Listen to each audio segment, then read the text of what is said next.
আহ, বন্ধুরা, এক লিস্ট আজকে আপনাদের দেখাবো যে আমরা যে স্মার্ট এলইডি টিভিতে চালানোর জন্য, মানে সিআইটি হোক বা বক্স টিভিতে চালানোর জন্য যে আমরা স্মার্ট বক্সগুলো ব্যবহার করি, এ ধরনের হতে পারে। আপনার মডেল নাম্বারটা দেখে রাখুন, TX9 Pro। তো এটা 4K। তো এই ধরনের বক্সের কিন্তু একটা কমন সমস্যা রয়েছে, সেটা হচ্ছে পাওয়ারের সমস্যা বা লোগো হ্যাং, এই ধরনের সমস্যা হয়ে থাকে এক লিস্ট। তো আপনারা যদি লক্ষ্য করেন যে আমার হাতে যে স্মার্ট বক্সের যে মাদারবোর্ডটা রয়েছে, এটার সমস্যা হচ্ছে পাওয়ারের। আর এইখানে আমার কাছে একটা রয়েছে, সেটা হচ্ছে রানিং।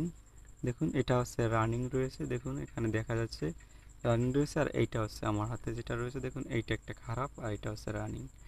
তো অ্যাটলিস্ট বেশিরভাগ দেখা যায় কি, এই বক্সগুলোর এখানে যে পাওয়ার আইসি থাকে, এই পাওয়ার আইসিটাই বেশিরভাগ মনে করেন যে আপনি 100তে আপনার মনে করেন যে 80টা আপনার পাওয়ার আইসির সমস্যা হবে, আর মনে করেন 20টা আপনার আদার অন্য কোনো সমস্যা। তো এইখানে আপনার এক একটা সিস্টেম অন করতে গেলে এক এক রকমের ভোল্টেজ প্রয়োজন হয়। দেখা গেল আমার এই মাদারবোর্ডটা, ফুল মাদারবোর্ডটা রান হচ্ছে হলো 5 ভোল্টে। এবার 5 ভোল্ট তো সব আইসিতে যাবে না। এবং এখানে দেখেন দেখেন আমাদের প্রসেসর রয়েছে, সিপিইউ রয়েছে, ওয়াইফাই আইসি রয়েছে, তারপর র্যাম রয়েছে, 1 2 3টা র্যাম রয়েছে। হ্যাঁ, তিনটা কি, দেখে নেই, 3টা র্যাম কি না, হ্যাঁ 3টা র্যাম রয়েছে, একটা মেমোরি স্লটের জন্য রয়েছে, একটা ডিসপ্লে আইসি রয়েছে, একটা লেজার আইসি রয়েছে। এরপর আমাদের পাওয়ার আইসি, মেইন হচ্ছে পাওয়ার আইসি সমস্যা হয়। দেখুন এখানে পাওয়ার আইসি দেওয়ার জন্য 3টা রেগুলেটর সেকশন এখানে করে রাখছে এরা, 3টা কয়েল দিয়ে এই সেকশনগুলোকে ভাগ করে দিয়েছে এরা।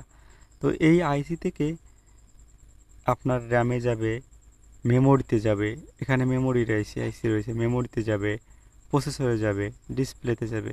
এবং এই ভোল্টেজ 3টা কয়েল থেকে ভোল্টেজ কিন্তু জেনারেট হয়ে এই 3টা কয়েলে কিন্তু বিভিন্ন ধরনের ভোল্টেজ কিন্তু অ্যাটলিস্ট থাকবে।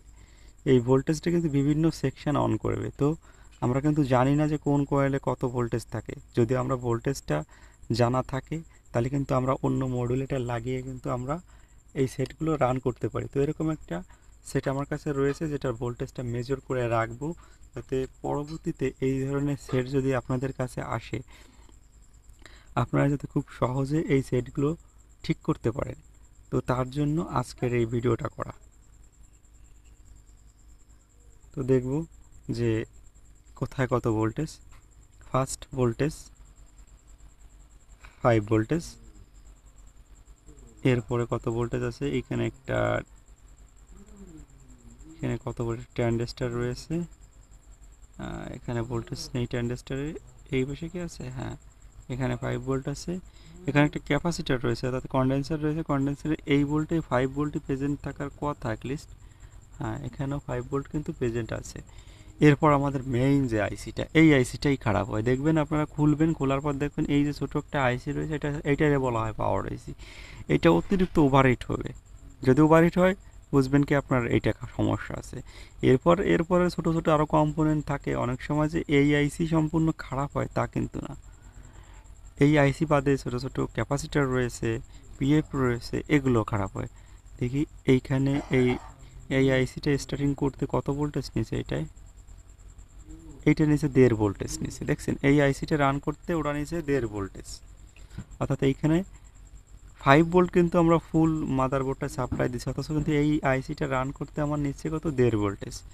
দেখি এইখানে কত আছে, এক একটা কয়েল চেক করি।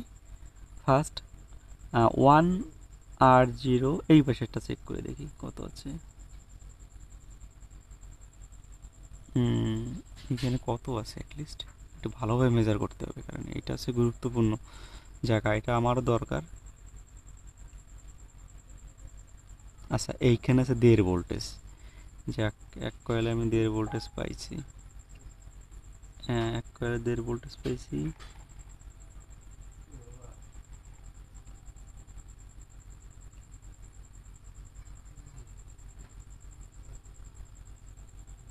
এইখানে কত আছে, 1.5 ভোল্টেজের একটু বেশি আছে নাকি, হ্যাঁ 2 ভোল্টেজের কাছাকাছি আছে।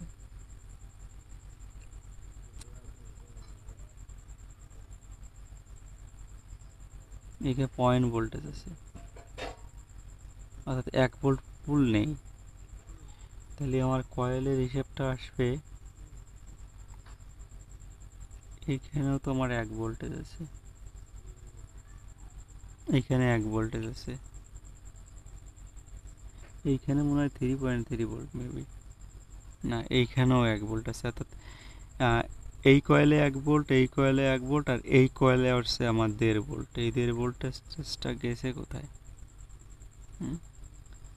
গেছে কোথায়? এই মেমোরি আইসিতে কত, মানে ডিসপ্লেতে কত ভোল্টেজ গেছে? 2 ভোল্ট গেছে নাকি? না, তাও তো না। আচ্ছা, কয়েলের ভোল্টেজগুলো আরেকটু ভালোভাবে দেখি। গুরুত্বপূর্ণ জায়গা হচ্ছে এই কয়েল,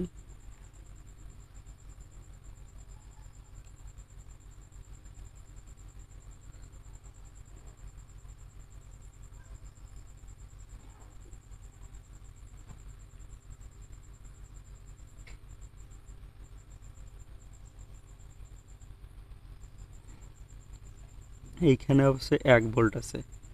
আমরা ধরে নিচ্ছি ফার্স্ট এই দিকের এই কয়েলে হচ্ছে আমাদের, এইখানে এই কয়েলে 1 ভোল্ট। এই কয়েলে কত ভোল্টেজ দেখার কোনো ভালো অপশন রয়েছে? 1 ভোল্ট শুধু।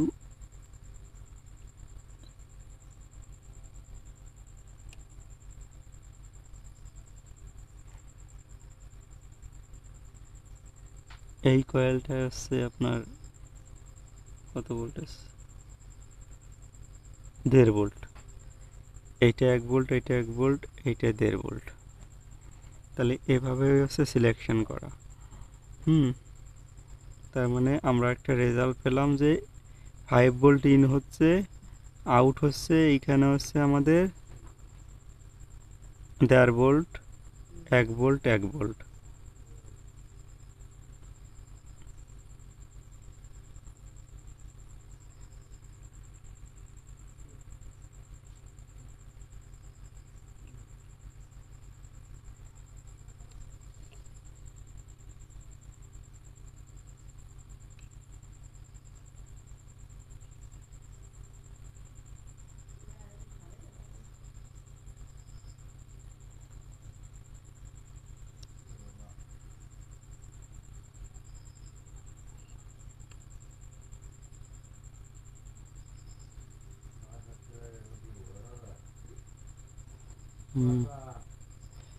এই 1.5 ভোল্ট হচ্ছে এইখান থেকে আসছে।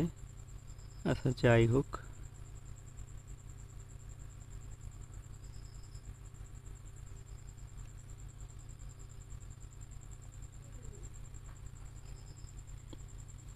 তো আমরা একটা রেজাল্ট কিন্তু পেলাম, অ্যাটলিস্ট আমরা কিন্তু ভালো একটা রেজাল্ট পেলাম যে এই বক্সে কোথায় কত ভোল্টেজ থাকে।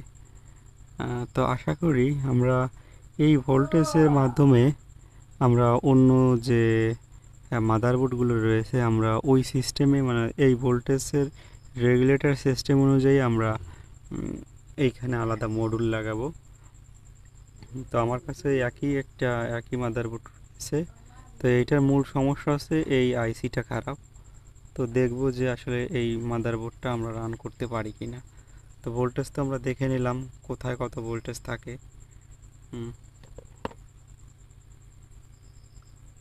আমি যখন এরকম একটা মাদারবোর্ড আমি রিপেয়ারিং করব, তো সেটার ভিডিও আপনাদের দেখাবো। আর যদি ভিডিওটা ভালো লাগে অবশ্যই লাইক কমেন্ট করে যাবেন, অবশ্যই শেয়ার করে যাবেন। যারা জানেন না হয়তো তাদের হয়তো একটু হলেও উপকারে আসবে ভিডিওটা, কারণ অনেকেই ভোল্টেজ ডিটেলসটা খোঁজে। তো আমি চেষ্টা করলাম মোটামুটি এটুকু অনেকের কাজে দিবে আশা করা যায়। তো ধন্যবাদ ভিডিওটা দেখার জন্য। পরবর্তী ভিডিওর জন্য আমাকে সাপোর্ট করবেন।